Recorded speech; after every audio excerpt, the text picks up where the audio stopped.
Today we are going to discuss our unit number 4 और इसका lecture number 1 आज हम डिस्कस करेंगे, राइट। और इस यूनिट नंबर 4 में जो हमने चीज़ें डिस्कस करनी है that is about the bio energetics, right.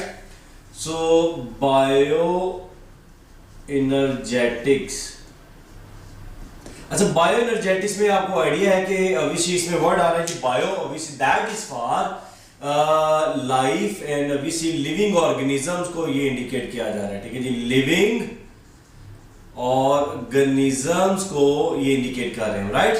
और एनर्जेटिक्स का वर्ड हम किसको इंडिकेट कर रहे हैं? डेफिनेटली दैट इज एनर्जी, ठीक है। एनर्जी के बारे में क्या डिस्कस करना है भैया? Obviously we will discuss about energy relationship, ठीक है। Energy relationship in living organisms, this is called as bioenergetics, ठीक है। What is energy relationship? तो एनर्जी रिलेशनशिप मींस कि एनर्जी कैसे कन्वर्ट हो रही है। ऑब्वियसली आपको पता है कि हमें जिंदा रहने के लिए एनर्जी चाहिए, तो वो एनर्जी हमें कैसे मिलेगी? डेफिनेटली वी नीड एनर्जी, और अल्टीमेट जो सोर्स आपको पता है वो सन है, ठीक है। तो सन से कैसे डायरेक्टली हम तक एनर्जी पहुंचती है? जैसे आपने पढ़ा होगा फिजिक्स के अंदर कि energy can neither be created nor be destroyed but can be converted from one form to another form, ठीक है। तो इसीलिए सनलाइट जो है उसको एनर्जी कैसे कन्वर्ट होती है? प्लांट्स करेंगे, प्लांट से एनर्जी हम खाएंगे, हमें कैसे एनर्जी मिलेगी? All that is known as what? Energy relationship, ठीक है। सो सारा कुछ किस में हो रहा है वाला? लिविंग ऑर्गेनिजम्स के अंदर हो रहा था, ठीक है।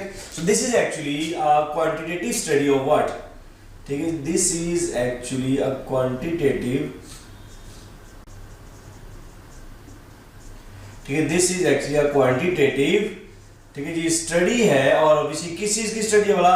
अगेन वही बात, एक quantitative study of energy conversion, कि एनर्जी कन्वर्ट कैसे हो रही है, ठीक है। ऑब्वियसली इनका आपस में डिफरेंट रिलेशनशिप क्या है, इसके बारे में हम डिस्कस करेंगे, राइट। और याद रखिएगा all that happens in what? Obviously किस में हो रहा है सारा कुछ? लिविंग ऑर्गेनिजम्स के अंदर हो रहा होता है, ठीक है। That takes place in the, ठीक है, लिविंग ऑर्गेनिजम्स। और कैसे हो रहा है? और याद रखिएगा that takes place according to law of, ठीक है जी, थर्मोडायनेमिक्स के अकॉर्डिंगली हो रहा होता है। सही है बात, लॉ ऑफ थर्मोडायनेमिक्स के अकॉर्डिंगली। अब इसमें हमने ये देखना है कि कैसे एक हमें एनर्जी जो है कन्वर्ट होती है, ठीक है, और एनर्जी का आपस में रिलेशनशिप क्या है। इसके लिए ऑब्वियसली इसमें दो चीजें हमने डिस्कस करनी है। एक जो है that is known as photosynthesis है जी, फोटोसिंथेसिस। और आपको आइडिया कि फोटोसिंथेसिस क्या होता है? डेफिनेटली फोटो मीन लाइट है और सिंथेसिस मींस फॉर्मेशन है, ठीक है। तो सिंबल इज दैट, आपको आइडिया है कि फोटोसिंथेसिस, ठीक है जी, फोटोसिंथेसिस इज अ, ठीक है, डैश प्रोसेस। आप ख्याल में फोटोसिंथेसिस कौन सा प्रोसेस होता है जी? ऑप्शन ए, क्या ये एक रिडॉक्स रिएक्शन है? बी, क्या ये एक सिर्फ ऑक्सीडेटिव प्रोसेस है?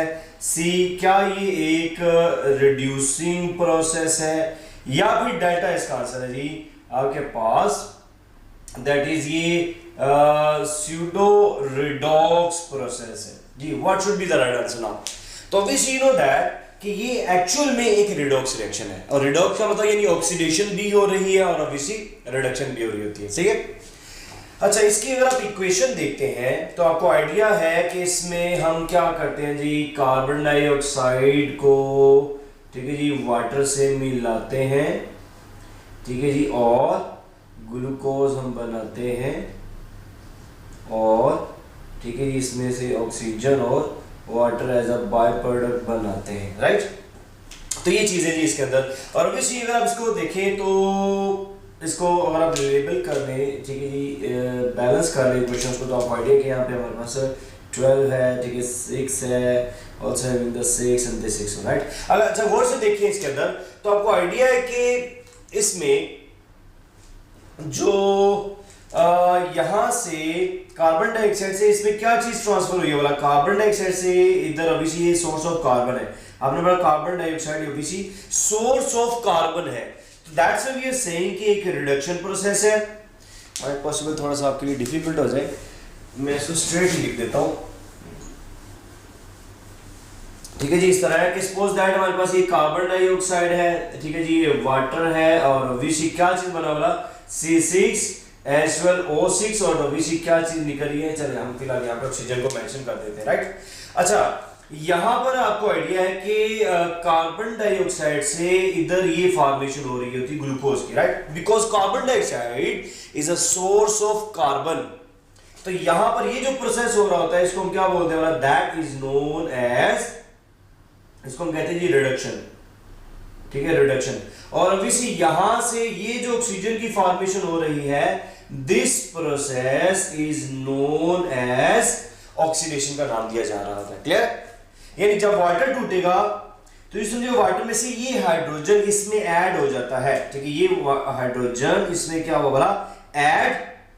सो addition of hydrogen is called as a reduction. Obviously ये चीज बन गई इसके अंदर। और यहां पे देखिए तो ऑब्वियसली यहां से चूंकि ऑक्सीजन रिलीज हो रही है और ऑक्सीजन अपने साथ किस चीज को लेकर जा रहा है, इलेक्ट्रॉन को। तो आपने पढ़ा हुआ है कि release of electron is also known as what, इसको क्या बोला जा रहा है, रिडक्शन का नाम देते हैं। पॉइंट समझ में आ गया? तो ऑक्सीजन चूंकि अपने साथ इलेक्ट्रॉन को लेकर जा रहा है and release of electron is called as oxidation. तो ऑब्वियसली ये ऑक्सीडेशन है।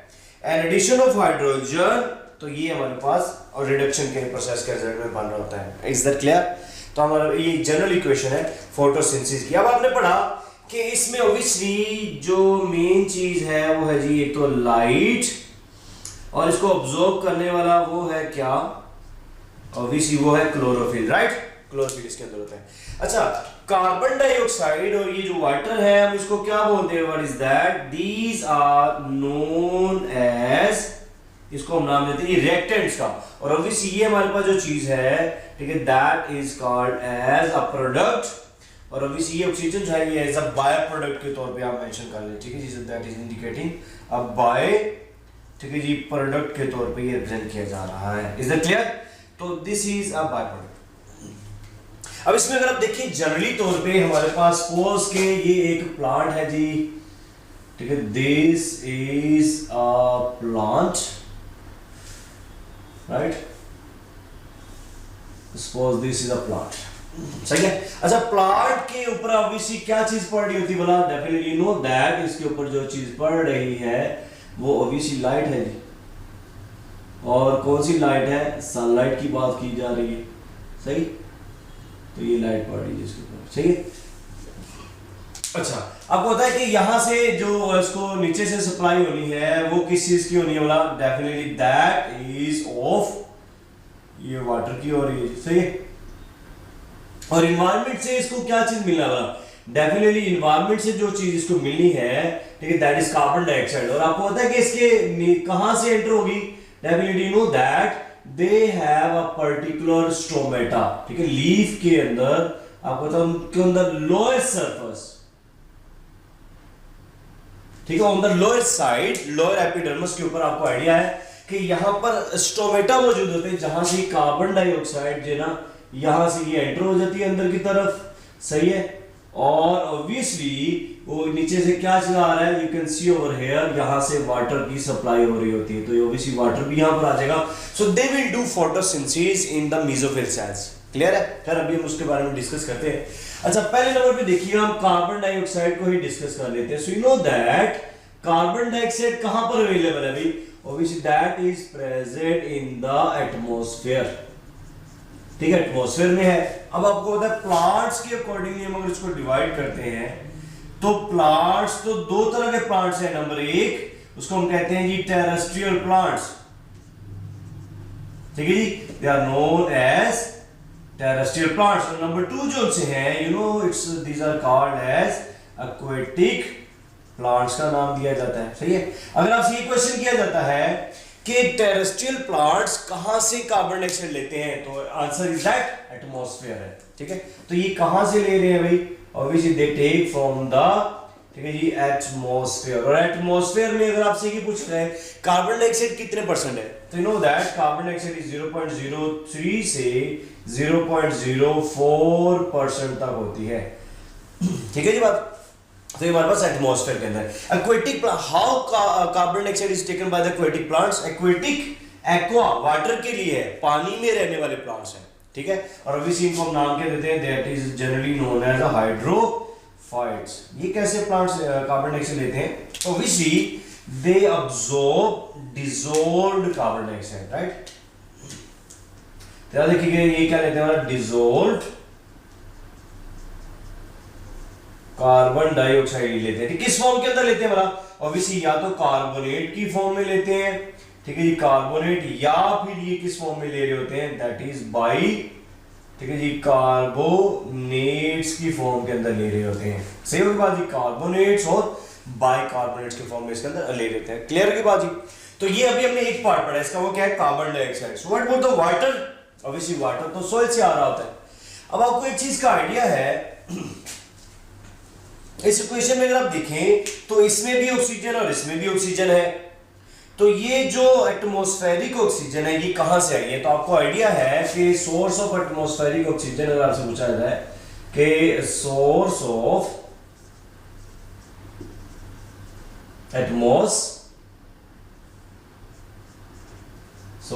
Atmospheric oxygen is dash. तो आपको आइडिया है क्या, ये कार्बन डाइऑक्साइड है, ऑप्शन बी आपके पास है जी वाटर है, या फिर सी है आपके पास source of atmospheric oxygen is carbon dioxide जी वाटर है, या फिर बाइकार्बोनेट्स है, ठीक है जी, या फिर आपके पास है जी कार्बोनेट्स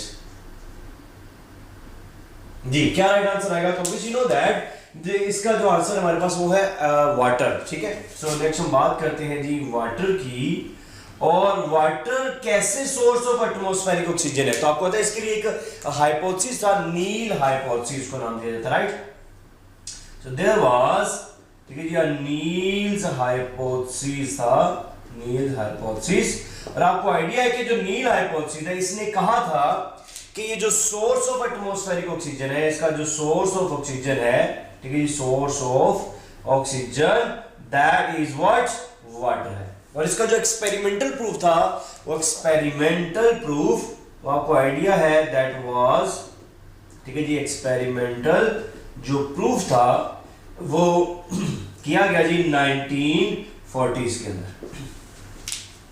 मैंने क्या किया आपको पता है, इसमें हम यूज करते हैं जी radioactive isotope of oxygen, ठीक है। इस तरह देखिए दो हम बेसिकली क्या करते हैं, आप दो एक्सपेरिमेंट लगा लीजिए इसके अंदर। सपोज दैट एक आपके पास ये है, ठीक है जी, और सपोज दैट एक आपके पास ये 4 है, ठीक है। और इन दोनों के अंदर यानी सपोज दैट आपने इसमें ये जो प्लांट रखा है, ठीक है, ये है आपके पास इन दिस वे, ठीक है, इन दिस वे, इस तरह के। सपोज ये इसके अंदर आपने ये प्लांट है, और इस प्लांट को आपने क्या चीज है वो प्रोवाइड करनी है, एक ये सपोज प्लांट है जी, और एक सपोज दैट ये प्लांट है। अच्छा, इसको आपने एक तरफ से देना है कार्बन डाइऑक्साइड जो नॉर्मल है, ठीक है, और ऑब्वियसली वाटर इसको जो देना है, वाटर, और ये वाटर है आपके पास, राइट। सपोज कीजिए ये कार्बन डाइऑक्साइड दी, और कार्बन डाइऑक्साइड में कौन सी वाली दी, वाला O18 वाली दी, राइट, यानी ऑक्सीजन वो वाली ऐड की है जो रेडियो एक्टिव आइसोटोपिक है, सही है। तो कार्बन डाइऑक्साइड हमने वो ली जिसमें हमने ऐड किया रेडियो एक्टिव आइसोटोप, और इधर नॉर्मल वाटर लिया है, ठीक है। ये आपके पास पहला ग्रुप है, ठीक है जी, फर्स्ट ग्रुप, और ये सपोज दैट ये आपके पास है जी सेकंड ग्रुप, सही। अब सेकंड ग्रुप में आपने क्या करना है, इसमें कार्बन डाइऑक्साइड नॉर्मल दे दे, और इसमें जो वाटर आप दे, ठीक है जी, वाटर वो कौन सा है, ऑब्वियसली वाटर जो देंगे वो है O18 वाला, सही है बात जी। इस तरह का क्या वो सोचते हैं। तो चलो इस पास सबसे पहले देखिए, पहला आपके पास जो ग्रुप है फर्स्ट ग्रुप, उसमें अभी हमने बात की जी, क्या आपके पास है कि कार्बन डाइऑक्साइड है और ऑब्वियसली वाटर है, तो इसके रिजल्ट में क्या बनेगा, ऑब्वियसली कार्बन डाइऑक्साइड के साथ आपने देखा ये O18 वाली ऑक्सीजन है, सही है बात जी।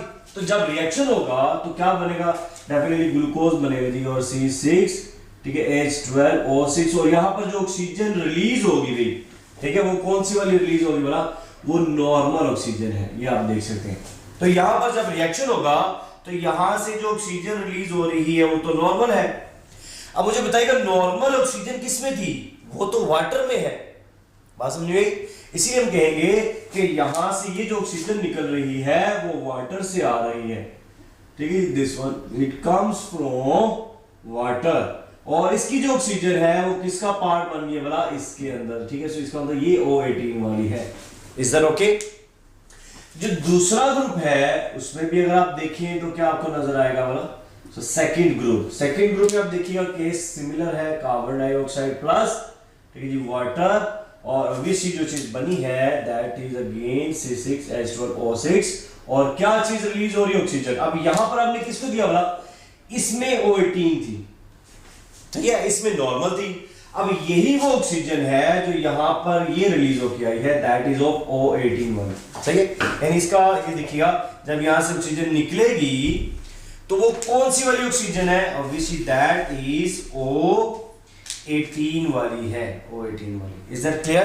तो आप देख सकते हैं यहां पर कि मेन जो सोर्स ऑफ ऑक्सीजन है दैट इज वाटर, ठीक है। तो आपने देखा मेरे पास ये दो चीजें होगी, कार्बन डाइऑक्साइड एंड वाटर है। नेक्स्ट वी सी कि लाइट जो सी है ये कैसे अब्सॉर्ब होती है, दिस वन, ठीक है। और आपको आइडिया है कि लाइट की जब हम बात करते हैं लाइट की, और इसका मतलब होता है इलेक्ट्रोमैग्नेटिक रेडिएशंस, ठीक है जी। So we are talking about electro, ठीक है जी, मैग्नेटिक रेडिएशंस की बात हम करते हैं, इलेक्ट्रोमैग्नेटिक रेडिएशंस। और आपको आइडिया कि जो इलेक्ट्रोमैग्नेटिक रेडिएशंस है इनकी जो वेवलेंथ है होती है वो जी 380 से 750 नैनोमीटर तक होती है, right. So this is the case, 380 से 7 नैनो। तो ऑब्वियसली ये भी एमसीक्यूज आपसे पूछा जा सकता है कि कौन सी वेवलेंथ है जो ऑब्जॉर्ब होती है इसके थ्रू। तो ये आपको पता है विजिबल स्पेक्ट्रम के अंदर आती है, राइट। सो दिस इज, इसको हम कहते हैं visible light, this is a visible light, इसको हम कह रहे हैं, राइट। तो आपने देखा ये हमारे पास लाइट है, और लाइट आपने पढ़ा कि ओनली 1% अब्सॉर्ब्ड, ओनली, ठीक है, 1% लाइट जो अच्छी होती है वो अब्सॉर्ब्ड होती है, ठीक है, अब्सॉर्ब्ड, सही होगी बात जी। और ऑब्वियसली जो 99% है रिमेनिंग 99% वो क्या हो जाती है बोला, वो आपने देखा रिफ्लेक्ट हो जाती है, सही होगी बात भी। और ऑब्वियसली जो 1% है that is involve in deriving photosynthesis, driving, ठीक है जी, फोटोसिंथेसिस। Is that okay? और ये जो रिमेनिंग 99% है, याद रखिएगा मोस्टली ये हीटिंग द सॉइल, ठीक है, हीटिंग सॉइल, और इसके साथ साथ ट्रांसपायरेशन में इन्वॉल्व होती है, ठीक है। This takes place in what, transpiration. Point clear हो गया? तो ये भी इंपॉर्टेंट सवाल है, आपसे पूछा जा सकता है कि जो 99% रिफ्लेक्टेड लाइट है वो किसके अंदर इन्वॉल्व होती है, तो majorly transpiration and heating environment के अंदर होती है। Is that clear? 1% light absorb होती है। अब लाइट का जो बिहेवियर है, आपने पहले भी ये चीज पढ़ी हुई है, ठीक है, कि light behaves in two waves. It can wave, suppose that this acts as a wave, or this can act as a what, a smaller particles। और अभी से स्मॉलर पार्टिकल्स कौन कौन से वाला इस तरह करके ये छोटे छोटे पार्टिकल्स है, and you know that these smaller particles are known as photons, ठीक है, फोटॉन्स होते हैं। क्लियर होगी बात? और अभी से कौन है जो लाइट को ऑब्जॉर्ब कर रहा होता है, सो यू नो दैट ये लीफ के अंदर मौजूद है क्या चीज, देयर आर पिगमेंट्स, ठीक है, देयर आर व्हाट, इसके अंदर मौजूद है जी पिगमेंट्स होते हैं जो लाइट को क्या कर रहे हैं बड़ा, ऑब्वियसली लाइट को ये कर रहे हैं अब्सॉर्ब, सही है बाजी। तो लाइट को जो अब्सॉर्ब होते हैं, आपने पढ़ा जो अब्सॉर्ब लाइट होती है, अब्सॉर्ब वो डिसअपीयर हो जाएगी, ठीक है, और जो नहीं अब्सॉर्ब होती वो आपको पता है यहां से क्या हो जाती है बोला, डेफिनेटली ये ठीक इस तरह होके ये रिफ्लेक्ट हो जाती है, राइट। सो ये रिफ्लेक्ट होगी, दिस वन, सही जी बात, ये इस तरह के रिफ्लेक्ट हो जाती है, ओके। तो अगर आपसे ये क्वेश्चन क्या देता है जी, overall perception of reflected light, ठीक है जी, ओवरऑल परसेप्शन ऑफ, ठीक है जी, परसेप्शन ऑफ, ठीक है जी, रिफ्लेक्टेड लाइट,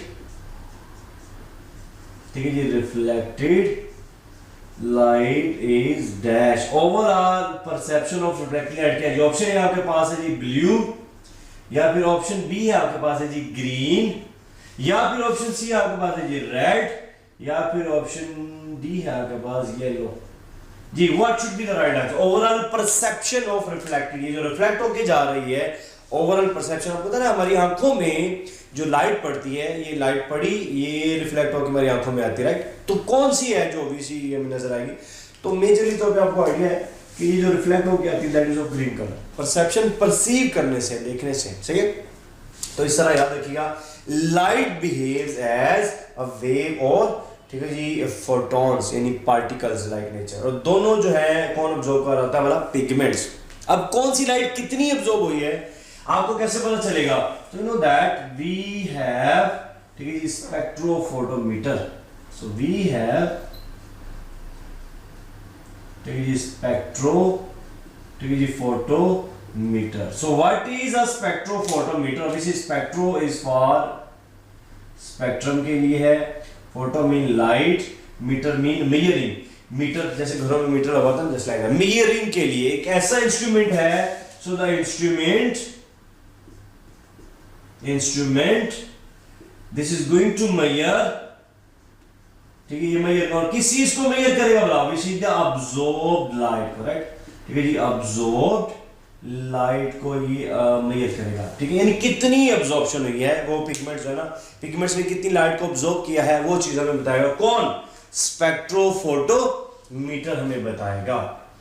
सही होगी बात भी, यानी सर देखिए सपोज दैट ये आपके पास इस तरह करके एक इंस्ट्रूमेंट होता है इन दिस वे, ठीक है, this is a spectrophotometer, right, this is, ये इस तरह करके हमारे पास होता है स्पेक्ट्रोफोटोमीटर, यहाँ पे इसके अंदर स्टैंड्स लगे होते हैं, ठीक है, और यहां पर इसके पास क्या है, what is that, this is a source of light है, राइट, ये है जी आपके पास लाइट का सोर्स, जिस भी पिगमेंट का आप मेजर करना चाहते हैं कि उसने कितनी लाइट को ऑब्जॉर्ब किया है। सपोज आपने लीफ एक लिया और लीफ को अच्छी तरह क्रश कर ले, सही है, और क्रश करने के बाद सपोज एक लीफ है, इसको आपने अच्छी तरह ना ग्राइंड कर ले, क्रश कर ले, उसका जो मटेरियल आएगा वो आप इसमें डालें, सपोज एक ट्यूब होती है, ठीक है, उसके अंदर डालें, उस ट्यूब को हमने ना यहाँ पर ला के रख देना, यहाँ पर ऐसे, सही है, ग्लास की एक होती है, उसको क्यूबिट बोलते हैं वैसे तो, ठीक है, ये आपने यहाँ पर ला के रख दिया, राइट, और ऑब्वियसली इसके अंदर क्या है, इसके अंदर ये सारे के सारे डेफिनेटली ये पिगमेंट्स मौजूद है, सही है, और जब इसमें से लाइट इसके ऊपर पड़ेगी,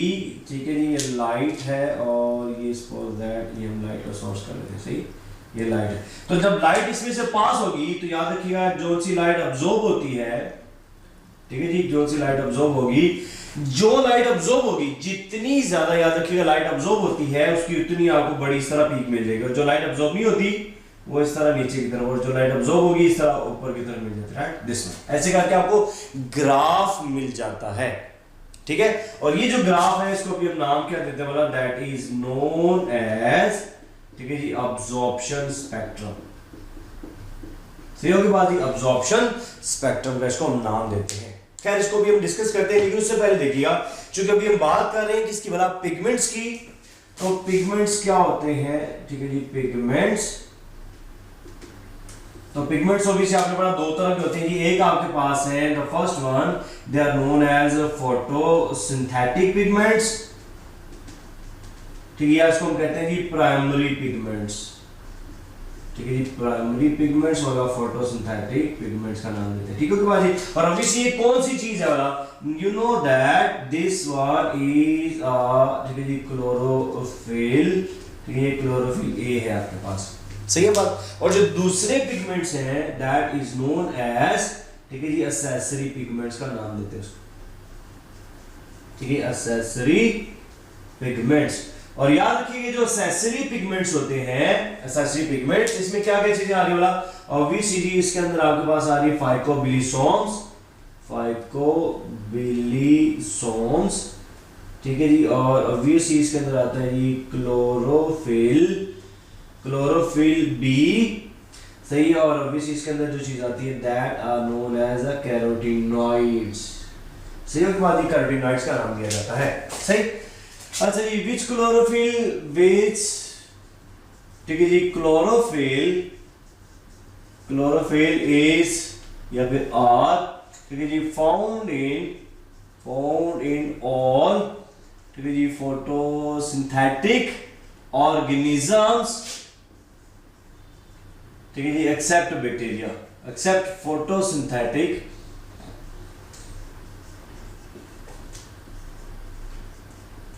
एक्सेप्ट फोटोसिंथेटिक बैक्टीरिया। जो ऑप्शन ए है आपके पास क्लोरोफिल ए, क्लोरोफिल बी, या फिर you can say that carotenoids, या फिर डी है आपके पास, ठीक है जी, क्लोरोफिल ए एंड बी दोनों।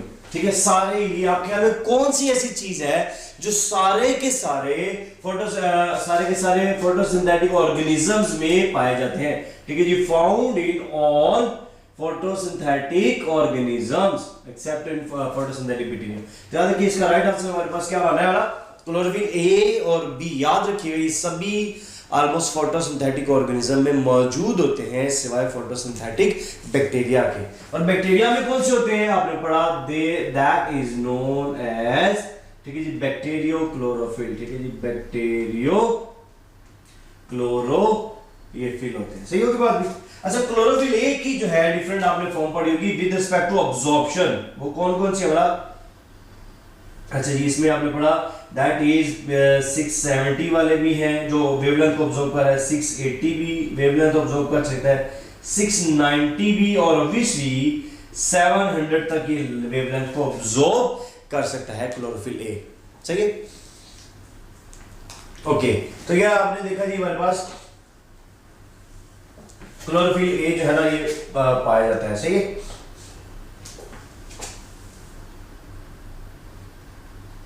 अब अगर हम बात करें क्लोरोफिल की,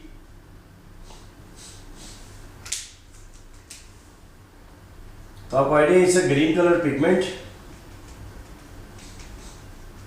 this is a green colour pigment होता है, डेफिनेटली बात है। सही है। और इसकी अगर आप स्ट्रक्चर देखें तो आपको पता है इसके अंदर दो पार्ट्स होते हैं, एक हेड रीजन और एक टेल रीजन होती है। सही है। सपोज दैट ये हमारे पास है, इसका ये एक हेड पार्ट है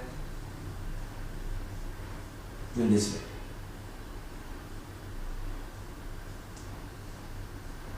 ठीक है, ऐसे ये इसका स्ट्रक्चर है जी। सही, दिस इन दिस वे। सही।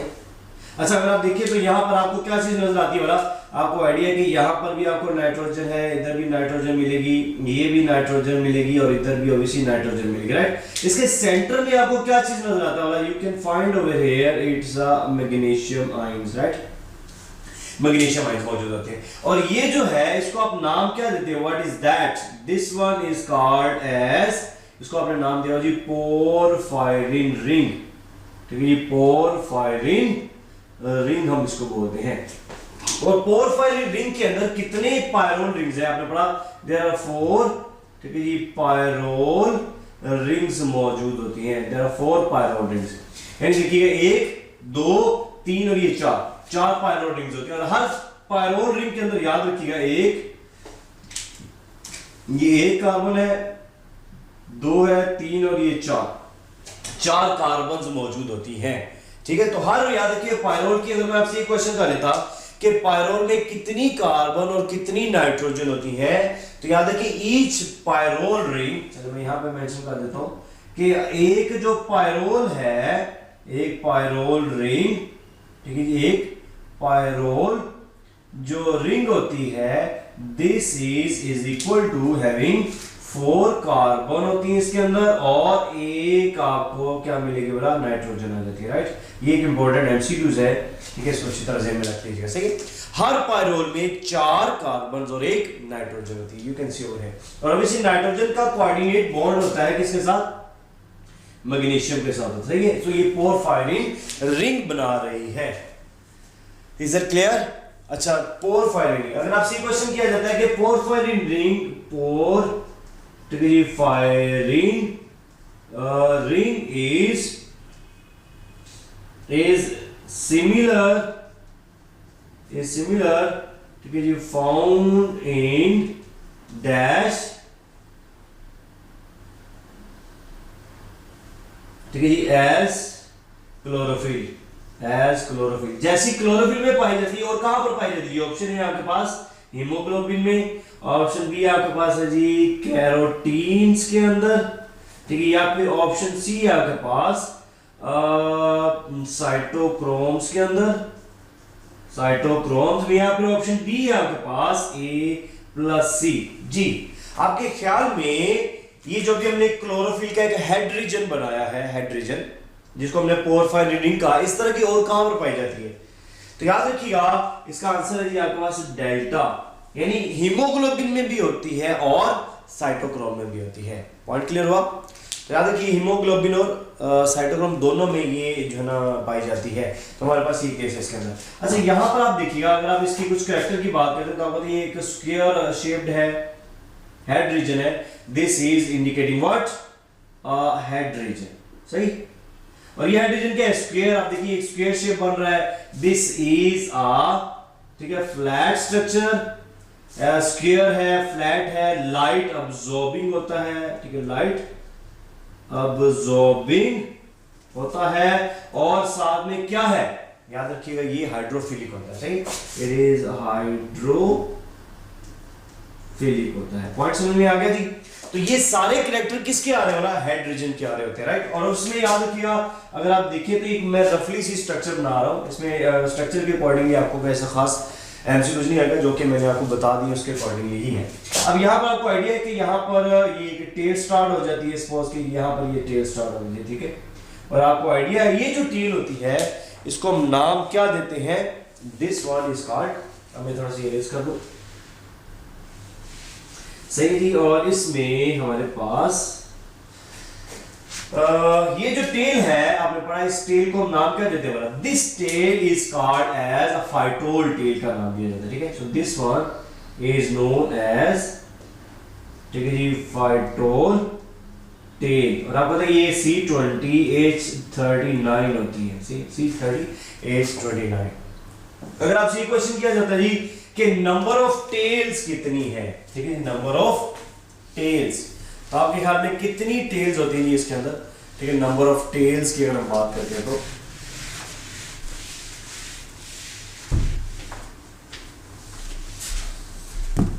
अच्छा, अगर आपसे क्वेश्चन किया जाता है कि नंबर ऑफ टेल्स, ठीक है, नंबर ऑफ टेल्स, ठीक है, इन क्लोरोफिल मॉलिक्यूल, आप ख्याल में कितने हैं जी? ऑप्शन ए आपके पास है 1, ऑप्शन बी आपके पास 2, ऑप्शन सी आपके पास 3, यहाँ पे ऑप्शन डी आपके पास 4। जी, नंबर ऑफ टेल्स कितनी हो जाएंगी? तो क्या राइट आंसर आएगा वाला? तो याद रखिए इसके अंदर नंबर ऑफ टेल 2 है, ठीक है, 2 इसके अंदर नंबर ऑफ टेल्स आ जाएगी। अब यहाँ एक तो ये है, ठीक है, और एक याद रखिए यहाँ पे एक छोटी सी और टेल भी होती है जो इस तरह करके अटैच होती है। ये एक चेन और भी यहाँ पर बनती है दिस वे, और यहाँ पर ये अटैच होती है, राइट, इन दिस फॉर्म। ये इस तरह करके होती है, और इसको हम क्या कहते हैं वाला? That is not ethyl methyl ester, ये मिथाइल एस्टर का नाम है इसको, सही है। So this tail is known as methyl ester होती है। सो 2 टेल्स होती है जी, ये एक फाइटोल टेल है और एक मिथाइल एस्टर। याद रखिए 2 टेल्स होती है। So these are what? These are called as tails. और हमने भी बताया कितनी टेल्स है? 2 टेल्स हो जाती है इसके अंदर, सही है। और अगर आप इसके कैरेक्टर्स की बात करते हैं तो याद रखिएगा ये जो टेल है, आपने पढ़ा, ये एंकरिंग के तौर पे यूज होती है, होल्ड करके रखती है ना। आपको देखिए कहां पर है? थाइलाकॉइड की मेम्ब्रेन के ऊपर होता है। तो थाइलाकॉइड के मेम्ब्रेन के बाहर क्या है? बाहर जो है हेड रीजन होता है, और अंदर क्या है? ठीक है, ये टेल रीजन आ जाती है, सही। इसलिए हमने कहा ये एंकरिंग, होल्ड करने के लिए होते हैं। सो एंकरिंग के तौर पे काम करती है ऑब्वियसली ये, और साथ में ये हाइड्रो, ठीक है जी, फोबिक होती है, हाइड्रोफोबिक। और ऑब्वियसली लॉन्ग चेन है हाइड्रोकार्बन्स की, हाइड्रोकार्बन की एक लॉन्ग चेन होती है, सही। अगर मैं आपसे ये क्वेश्चन करूं कि ठीक है, नंबर ऑफ, ठीक है, आइसोप्रीनॉइड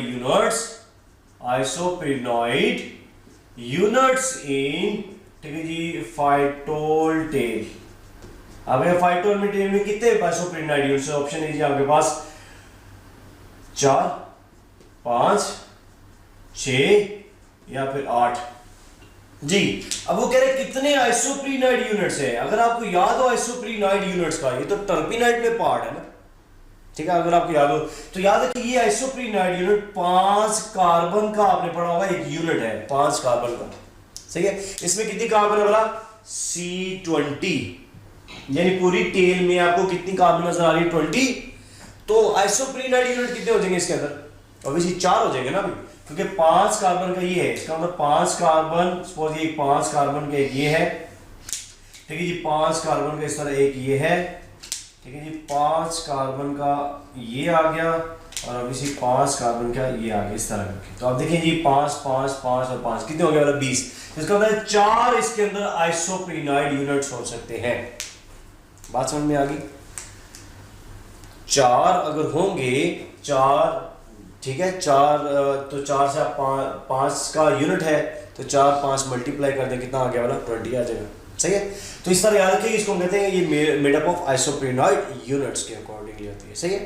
अच्छा, इसमें अगर आप देखें गौर से तो हमारे पास दिस वन, अच्छा जी, यहां पर अगर देखिए आपको आइडिया है कि इस जगह पर अगर तो ये लगा होता है जी CH3, तो आपको आइडिया ये किसको रिप्रेजेंट कर रहा है? This indicates chlorophyll A.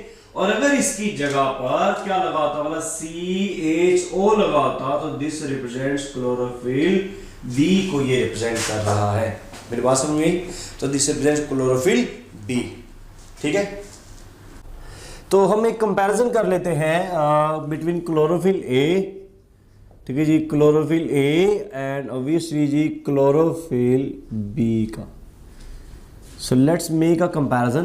Comparison के अकॉर्डिंगली अगर आप देखें तो आपको आइडिया है कि जो क्लोरोफिल ए है और क्लोरोफिल बी, क्लोरोफिल ए अभी हमने बात की कि इसके ऊपर कौन सा फंक्शनल ग्रुप है? बोला दे हैविंग अ सी है, यानी मिथाइल फंक्शनल ग्रुप होता है, और इसमें अगर आप देखें तो ये आपके पास एल्डिहाइड फंक्शनल ग्रुप है। ठीक है, तो याद रखिएगा एक एल्डो फॉर्म है, अगर आपने पढ़ा हुआ है ऐसे भी, तो ये एल्डिहाइड। अगर आपसे ये क्वेश्चन क्या आता है कि which functional group is present in chlorophyll b, तो आप देख रहे हैं ये एल्डिहाइड ग्रुप है। ठीक है, it's not a keto group, ये एल्डिहाइड ग्रुप है, ये इसके अंदर मिथाइल ग्रुप आ रहा है। इसके अंदर आप देखिए तो आपने पढ़ा C55, ठीक है जी, H72O5N4Mg, this is it's formula. और अगर आप इसमें देखिएगा तो आप देखिए इसमें 3 आपको हाइड्रोजन नजर आ रहे हैं, इसमें एक हाइड्रोजन है, इसलिए हम लिखेंगे क्या बोला? C55H70 हम लिखेंगे। हम इधर 72 थे ना भाई, तो 3 हाइड्रोजन थे, इधर 2 एक रह गया है, तो 2 माइनस कर दे, पीछे 70 रह जाएगा। राइट, इसमें एक ऑक्सीजन एक्स्ट्रा है, इसलिए हम लिखेंगे जी O6, बाकी वैसे का वैसे जी N4 और Mg। ये आप देख रहे हैं इसके अंदर कैसे, क्लियर। और ये जो है आपने पढ़ा that is of blue green colour का होता है। Right, this is a blue green in colour and this one is yellow green in colour का आता है। सही है बात जी। और ऑब्वियसली आपने अभी पढ़ा कि ये जो है this is main, it's a primary, ठीक है जी, photosynthetic enzyme, it's a primary pigment है। सही है बात जी। और ऑब्वियसली ये क्या है बोला, आपने पढ़ा ये एक असेसरी पिगमेंट है। सही, this is an accessory pigment and this directly convert, ठीक है, डायरेक्टली कन्वर्ट करता है एनर्जी को, because this is present in the reaction centre. ठीक है, तो आप देख सकते हैं जी ये हमारे पास कहां पर अवेलेबल है, this is directly convert what, obviously energy की हम बात कर रहे हैं, तो ये डायरेक्टली एनर्जी को कन्वर्ट करता है। सही होगी बात भी। और ये जो है this is present in the, ठीक है जी, रिएक्शन सेंटर में ये पाया जाता है। सही है बात। और ऑब्वियसली ये जो है ये ट्रांसफर करता है एनर्जी को। राइट, सो दिस वन, ठीक है जी, ट्रांसफर द एनर्जी, ये सिर्फ एनर्जी को ट्रांसफर करेगा। ठीक है, और ये कहां पर पाया जाता है? Obviously that is found in antenna complex. ठीक है, एंटीना, ठीक है जी, कॉम्प्लेक्स में ये पाया जाता है। पॉइंट समझ में आ गया जी। तो इस तरह आपने देखा ये हमारे पास क्लोरोफिल की स्ट्रक्चर थी। नेक्स्ट अगर आप देखें तो हम साइटोक्रोम की बात करते हैं जी, बात करते हैं एसेसरी पिगमेंट्स की। राइट, और ऑब्वियसली जी हम बात कर रहे थे एसेसरी, ठीक है जी, पिगमेंट्स की, एसेसरी पिगमेंट्स। और अभी हमने कहा जो एसेसरी पिगमेंट्स होते हैं, एसेसरी पिगमेंट्स वो पिगमेंट्स हैं जो कि जिनको हमने नाम दिया साइटोक्रोम्स का नाम दिया। राइट, साइटोक्रोम्स का नाम दिया है, साइटोक्रोम्स। ठीक है जी। तो अगर आपसे ये क्वेश्चन किया जाए कि विच वन रिप्रेजेंट्स, ठीक है, which one indicate group of pigments, ठीक है जी, ग्रुप ऑफ ठीक है जी पिगमेंट्स, आपके ख्याल में क्या चीज है जो ग्रुप ऑफ पिगमेंट्स को रिप्रेजेंट कर रहा है जी? ऑप्शन ए है आपके पास इज दैट कैरोटीन्स, या फिर ऑप्शन बी है आपके पास ज़ैंथोफिल्स, ठीक है ज़ैंथोफिल्स, या फिर ऑप्शन सी आपके पास है जी क्लोरोफिल बी, या फिर डी है आपके पास ठीक है जी कैरोटीनॉइड्स, कैरोटीनॉइड्स। अच्छा ये सॉरी मैंने साइटोक्रोम लिख दिया, इसको कैरोटीनॉइड्स लिख रहे हैं, ठीक है जी कैरोटीनॉइड्स। इस कैरोटीनॉइड्स के बारे में हम डिस्कशन कर रहे हैं, right. So what is the right answer? Obviously इसमें याद रखिए जो ग्रुप ऑफ पिगमेंट को रिप्रेजेंट किया जा रहा है वो है कैरोटीनॉइड्स, ठीक है। तो अगर आपसे ये क्वेश्चन किया जाए कि कैरोटीनॉइड्स अब्जॉर्ब्ड, ठीक है जी कैरोटीनॉइड्स, ठीक है जी अब्जॉर्ब, ठीक है जी डैश लाइट, ठीक है जी कैरोटीनॉइड किस लाइट को ऑब्जॉर्व कर रहा है जी? तो इसमें याद रखिए इसका जो right answer that is blue violet colour, ठीक है जी ब्लू वायलेट कलर को ये क्या करता है वाला ऑब्वियसली ऑब्जॉर्व कर रहा होता है। सो दिस ऑब्जॉर्ब, ठीक है जी ब्लू वायलेट कलर को ऑब्वियसली ये ऑब्जॉर्व कर रहा होता है। कौन सी चीज वाला? ऑब्वियसली कैरोटीनॉइड्स, हम बात करें कैरोटीनॉइड्स की, और ऑब्वियसली ये ग्रुप ऑफ पिगमेंट्स है, यानी कैरोटीनॉइड्स की जब हम बात कर रहे हैं तो याद रखें कैरोटीनॉइड्स में हम दो चीजें हैं डिस्कस कर रहे हैं, एक तो कैरोटीन्स, ठीक है जी कैरोटीन्स की बात कर रहे हैं, और विसी दूसरी जो बात कर रहे हैं दैट इज ज़ैंथोफिल्स की बात कर रहे हैं, सही है बात। और ऑब्वियसली जो कैरोटीन्स है आपने पढ़ा carotenes are mostly red to orange colour के होते हैं, ठीक है रेड टू ऑरेंज कलर के होते हैं, और ये जो है ऑब्वियसली ये येलो टू ऑरेंज कलर के होते हैं, येलो टू ऑरेंज कलर के होते हैं, सही, ठीक है yellow to orange. So this one indicate yellow to orange colour, ठीक है। और रेड टू ऑरेंज आपने देखा रेड कलर जैसे ये कैरेट में पाई जाती हैं, ठीक है कैरोटीन, कैरेट गाजर, तो गाजर आपने देखा होगा रेड कलर की भी होती है और ऑरेंज कलर की भी होती है, तो इसमें ये पाई जाती हैं कैरोटीन्स, सही है। और ऑब्वियसली अगर आपसे ये क्वेश्चन क्या आता है जी मोस्ट वाइडर स्प्रेड, मोस्ट, ठीक है जी वाइडर, ठीक है जी स्प्रेड मोस्ट वाइडर स्प्रेड, ठीक है जी कैरोटीन इज डैश। आपके ख्याल में मोस्ट वाइडर स्प्रेड कैरोटीन कौन सी होती है जी? ऑप्शन ए अल्फा कैरोटीन है, बीटा कैरोटीन है, डेल्टा कैरोटीन है, या थीटा कैरोटीन है। तो याद रखिएगा इसका राइट आंसर है जी आपके पास दैट इज बीटा कैरोटीन, ठीक है beta carotene is the most wider spread. आपको ये चीज जो है इसके अंदर नजर आएगी, सही। और ऑब्वियसली ज़ैंथोफिल्स की जब हम बात करते हैं येलो ऑरेंज कलर का है, तो इसमें अगर आपसे ये क्वेश्चन किया था मोस्ट वाइडर स्प्रेड जो सा है, ठीक है जी मोस्ट, ठीक है जी वाइडर स्प्रेड ज़ैंथोफिल इज ठीक है जी fill most wide xanthophyll is dash. Option A है अगेन। इसका जो राइट आंसर है वो क्या है जी? याद रखिए इसका जो राइट आंसर है वो है ल्यूटीन, ठीक है दिस इज द ल्यूटीन। तो याद रखिए मोस्ट वाइडर स्प्रेड ज़ैंथोफिल वो है ल्यूटीन, और मोस्ट वाइडर स्प्रेड जो कैरोटीन में हम बात करते हैं वो क्या बोला? That is obviously beta carotene की बात कर रहे हैं, सही है। अच्छा जी अगर आपसे ये क्वेश्चन किया जाता है कि विच इंडिकेट, ठीक है विच वन इंडिकेट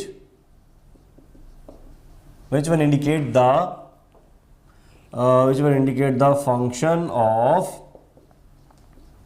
ठीक है जी कैरोटीनॉइड्स, ठीक है जी कैरोटीनॉइड। आप ख्याल में क्या चीज जो कैरोटीनॉइड्स को फंक्शन को इंडिकेट कर रहा है जी? ऑप्शन ए प्रोटेक्शन को, ठीक है जी, या फिर ऑप्शन बी है आपके पास पॉलिनेशन में हेल्प करता है, या फिर ऑप्शन सी है आपके पास this will help to transfer the energy, ठीक है जी टू ट्रांसफर द, ठीक है जी एनर्जी, या फिर डी ऑप्शन कह लीजिए ऑल ऑफ दिस। जी what should be the right answer now?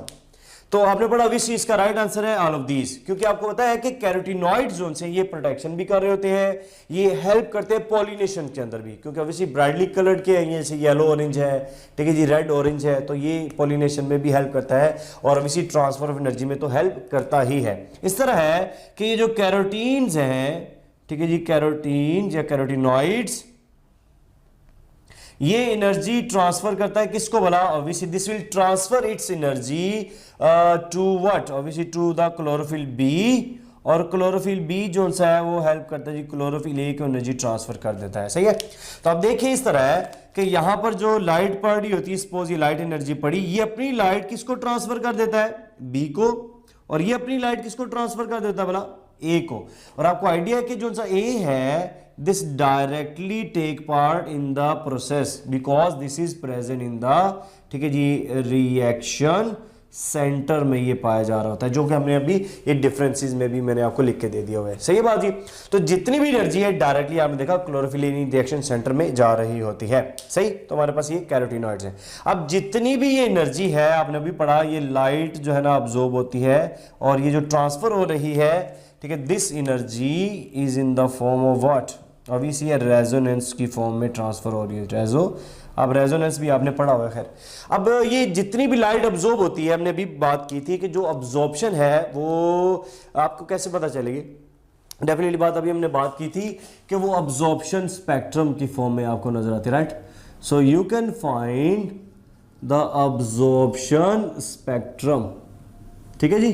और आपने पढ़ा इस तरह करके हमारे पास जो है ना ये अब्जॉर्प्शन स्पेक्ट्रम है, ठीक है। अब्जॉर्प्शन स्पेक्ट्रम ऑब्वियसली हम यहाँ से इंडिकेट करते हैं, ये 318 नैनोमीटर है और ऑब्वियसली ये 750 नैनोमीटर है। सही है, तो यहाँ पे अगर आप देखें तो इस तरह आपको ना दो पीक्स इस तरह मिलती है, राइट, इन दिस वे, ऐसे करके दो पीक्स। एक ये जो पीक आपको नजर आ रही है दिस वन, ये जो पीक है, और ऑब्वियसली दूसरी पीक जो सी है वो यहां पर आपको नजर आ रही होती है।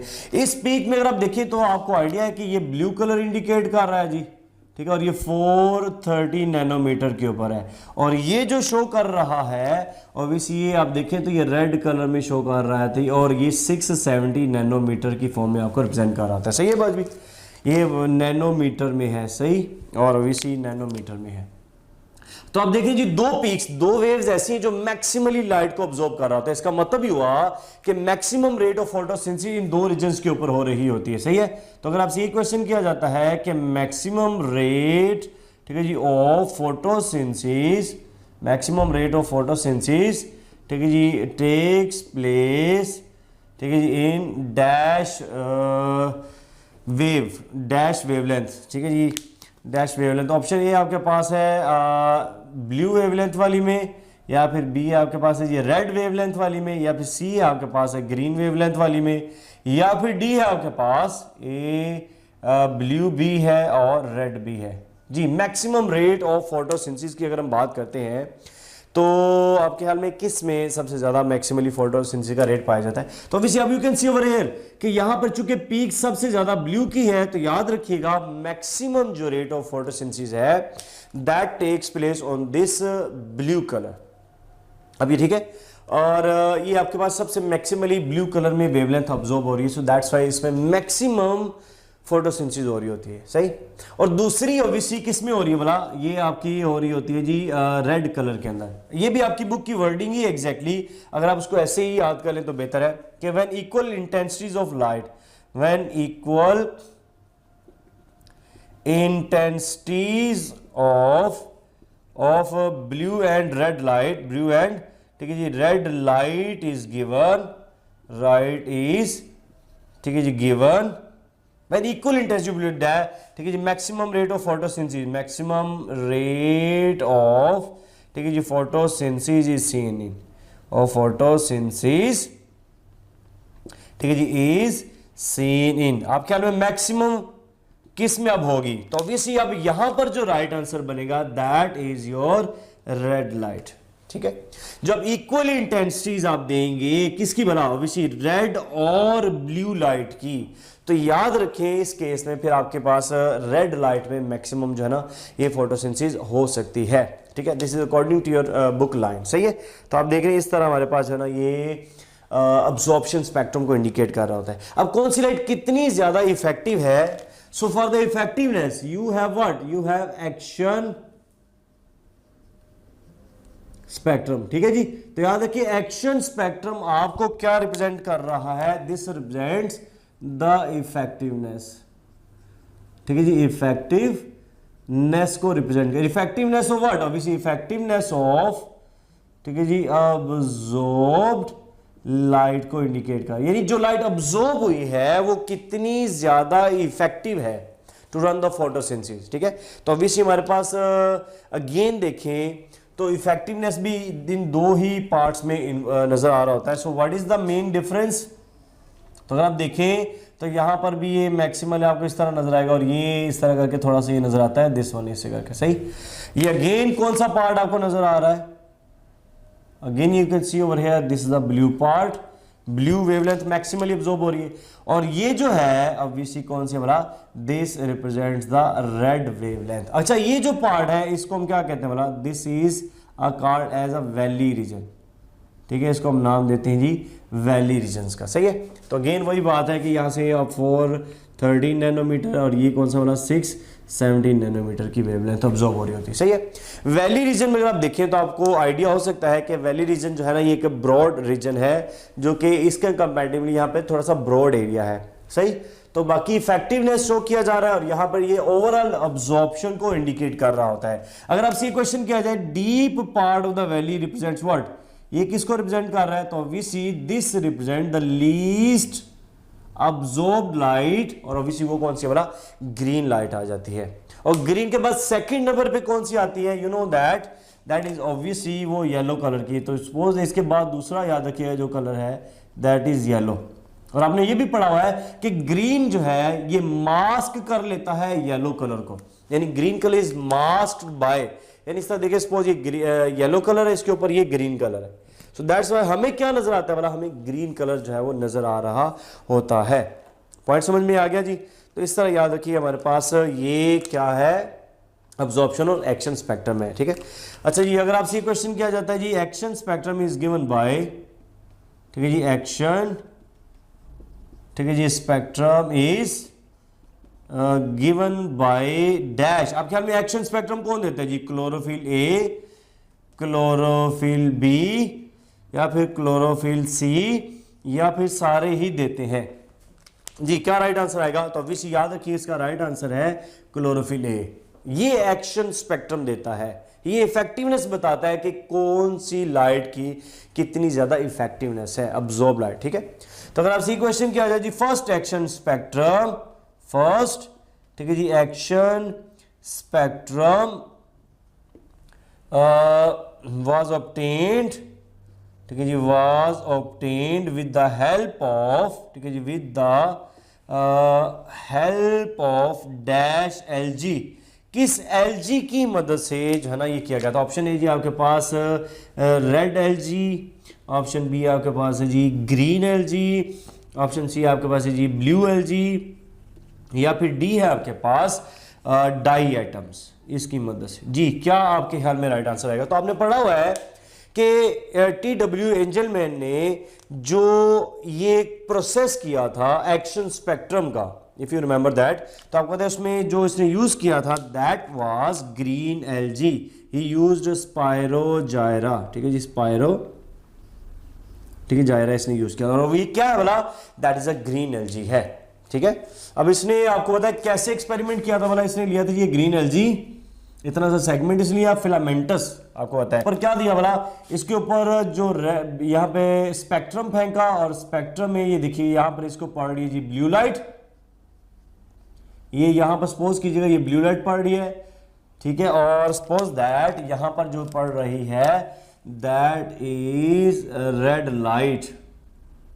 ठीक है जी, ये रेड लाइट है, तो ऑब्वियसली यहां पर ज्यादा फोटोसिंथेसिस होगी। हमें कैसे पता चला भाई, तो आपको पता है इसने इसके ऊपर क्या फेंके थे बोला, इसने ये रिलीज किए थे इसके ऊपर एरोबिक बैक्टीरिया, तो ज्यादा एरोबिक बैक्टीरिया इधर थे और ऑब्वियसली ज्यादा एरोबिक बैक्टीरिया यहां पर थे। ठीक है जी, एरोबिक बैक्टीरिया थे। ठीक है, यहीं पे क्यों हुए बोला, जाहिर सी बात है इसलिए हुए बिकॉज क्योंकि यहीं से ऑक्सीजन जो है ना रिलीज हो रही थी, राइट। तो यहां से भी ऑक्सीजन रिलीज हो रही थी क्योंकि यहां पर ज्यादा फोटोसिंथेसिस हो रही थी, और इधर से भी ज्यादा क्या रिलीज हो रही थी बोला, ऑक्सीजन रिलीज हो रही थी। व्हाई, क्योंकि अगेन यहां पर फोटोसिंथेसिस ज्यादा हो रही थी। दो ही रीजन है, या तो रेड और ब्लू रीजन के ऊपर हो रही होती है। क्लियर है, तो ये हमारे पास है ना इसके अंदर केस है। ठीक है, अच्छा ये एक लास्ट क्वेश्चन देखिएगा, which one can substitute red light. अच्छा जी, which can substitute, which can substitute the, ठीक है जी, रेड लाइट। आप ख्याल में कौन सी चीज है जो रेड लाइट को सब्सटीट्यूट कर सकता है जी? ऑप्शन ए है आपके पास, ठीक है जी, ऑक्सीजन। ऑप्शन बी है आपके पास जिब्रेलिन, या फिर ऑप्शन सी है आपके पास अब्सिसिक एसिड, अब्सिसिक एसिड, या फिर ऑप्शन डी है आपके पास एथीन। जी, क्या इसका राइट आंसर आना चाहिए? विच can substitute the red light, यानी रेड लाइट के उसके है ऑपोजिट। तो ऑब्वियसली इसका राइट आंसर जी आपके पास जिब्रेलिन।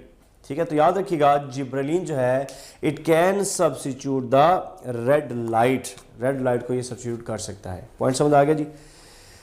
तो आपने देखा ये हमारे पास है ना, इसका अभी हमने डिस्कशन किया जी अबाउट बायोएनर्जेटिक्स के बारे में, ठीक है, और फोटोसिंथेसिस के बारे में हमने डिस्कस किया। उसका सारे डिफरेंट जो सबस्ट्रेट्स थे, रिएक्टेंट्स थे, कार्बन डाइऑक्साइड, वाटर, उसको डिस्कस किया। देन लाइट को डिस्कस किया, क्लोरोफिल को डिस्कस किया, पिगमेंट्स को डिस्कस किया। ठीक है, तो ऑल दैट अबाउट फोटोसिंथेसिस है। ठीक है जी, होप सो कि ये सारे पॉइंट्स आपको समझ में आ गए होंगे। स्टिल कोई प्रॉब्लम है, कोई भी क्वेश्चन होगा तो we again can discuss in our WhatsApp groups. ठीक है जी, थैंक यू सो मच जी, अल्लाह हाफिज़।